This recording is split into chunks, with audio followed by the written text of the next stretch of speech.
ये जो पानी आप मेरे हाथ में देख रहे हैं ये कैल्शियम से भरपूर है और इसमें बहुत सारे ऐसे पोषक तत्व हैं जो आपके मोगरे के पौधे के लिए बहुत ही उचित है। और ये जो खाद मैं आपको बता रही हूँ वैसे तो फ्री की खाद है, लेकिन जितनी बार भी मैंने शेयर किया है सभी को इसके बहुत फ़ायदे हुए हैं, बहुत ही पॉजिटिव रिज़ल्ट देखने को मिला है। तो आप इसका इस्तेमाल कीजिए। वीडियो में आगे मैं बताऊंगी किस तरीके से यूज़ करना है और मोगरे के पौधे के लिए और क्या ज़रूरी टिप्स हैं जो अभी मई के शुरू में आप करेंगे तो मोगरे में फ्लावरिंग होने लगेगी। देखिए, मोगरे के पौधे के लिए बेसिकली पोषक तत्वों की ज़्यादा ज़रूरत पड़ती है क्योंकि एक ही ब्रांच पर कई सारी कलियाँ खिलती हैं। ये जो मेरे मोगरे का पौधा है ये बिल्कुल सूख चुका था, ऊपर से आप देखिए बिल्कुल डंडी सूख गई है। लेकिन जब आप अपने पौधे की ज़रूरी केयर और अच्छे से देखभाल करते हैं तो पौधे के स्टेम यदि ग्रीन है तो वो पौधा जिंदा भी रहता है, मरता नहीं है। कहने का मतलब है कि 3-4 ज़रूरी चीज़ें हैं जो मैं पहले आपको बता देती हूँ। सबसे पहली जो चीज़ होगी वो है सॉइल मीडिया। मोगरे के पौधे की जो सॉइल है वो हमेशा मॉइस्ट रखिए। मॉइस्ट यानी पानी देकर गीला करके नहीं रखना है। कहने का मतलब है मिट्टी को इतना रिच बनाइए कि मिट्टी एक तो काली रहे और हमेशा मॉइस्ट रहे। इसके लिए ये वाला खाद बहुत ही काम करेगा। और जितने भी वाइट फ्लावर्स होते हैं उनके लिए कैल्शियम युक्त खाद ज़रूरी रहता है, कैल्शियम ज़रूर डालना चाहिए। तीसरी सबसे इम्पॉर्टेंट चीज़ है, मोगरे को जब भी आप पानी दे रहे हैं पत्तियों को ज़रूर क्लीन कीजिए, पत्तियों को ज़रूर आप वॉश करके और तब पानी दीजिए। चौथी इम्पॉर्टेंट चीज़ है, आप जो धूप जो मोगरे को दे रहे हैं उसमें 2-3 चीज़ें आप ध्यान रखेंगे। या तो मोगरे को आप मॉर्निंग के धूप में रखिए, लेकिन जब कली बनने लगी है तो फिर आपको सेमी शेड में रखना होगा। अब जो लोग कह रहे हैं कि कलियां बनती हैं लेकिन सूख जाती हैं, वो इस वजह से ही सूख रही है क्योंकि धूप अचानक से तेज़ होने लगी है और कलियां पीली होने लगती हैं।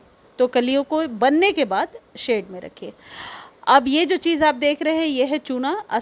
खाने वाला चूना ही इस्तेमाल करना है जो पान के दुकान पर मिलता है। और यदि ये इजीली अवेलेबल नहीं है, देखिए जैसे ये कली गिर रही है, ये वाली प्रॉब्लम ये चूना देने से बहुत हद तक मैंने देखा है कि ठीक हो जाता है।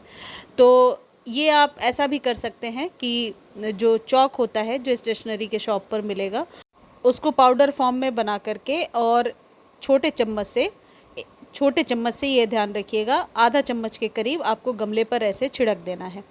तो ये चूने के इस्तेमाल से बहुत सारे फ़ायदे होंगे और इसका इस्तेमाल मंथ में एक बार ही करना है, 15 दिनों पर इसको नहीं यूज़ करना है, इस बात का ध्यान रखेंगे। इसको यूज़ करने का दूसरा तरीका ये भी है कि आप बिल्कुल हाफ़ टी स्पून आप पानी में, 1 गिलास पानी में घोलिए और एक गमले पर डाल दीजिए।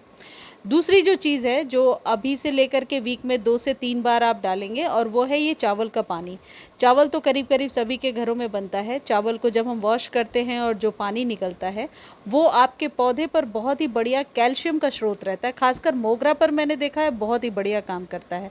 तो इस पानी को आप वीक में 2-3 बार इस्तेमाल कर सकते हैं। क्वांटिटी अपने अकॉर्डिंग रखनी है, जितनी पानी की जितनी गमले की रिक्वायरमेंट है।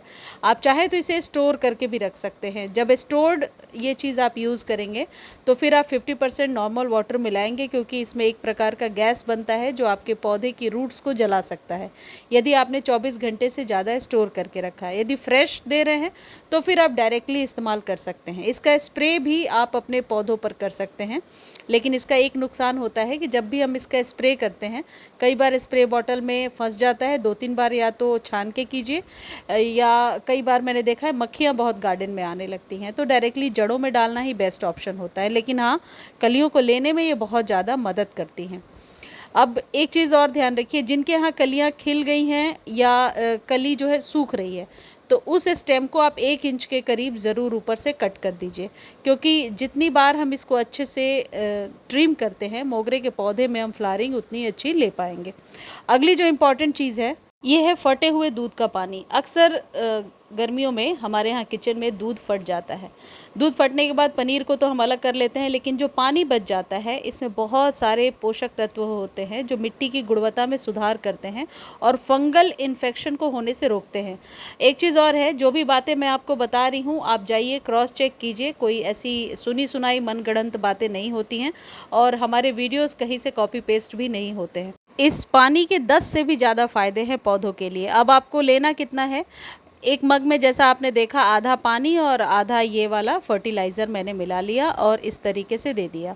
अगेन एक चीज़ बोलूँगी, वैसे तो स्प्रे इसका कर सकते हैं, लेकिन कई बार स्प्रे बॉटल में फंस जाता है, 2-3 बार छानना पड़ेगा और मक्खियाँ बहुत आने लगती हैं, तो डायरेक्टली जड़ों में डालिए, ज़्यादा बेहतर होगा।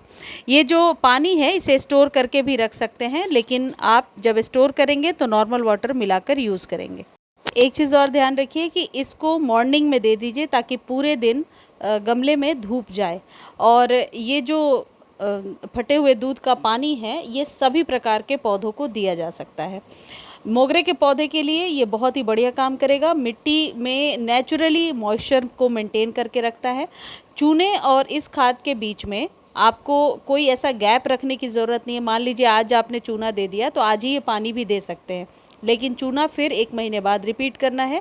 इसे आप 7 डेज़ पर एक बार रिपीट कर सकते हैं अपने सहूलियत के अनुसार। आप 15 दिनों पर भी इस्तेमाल कर सकते हैं।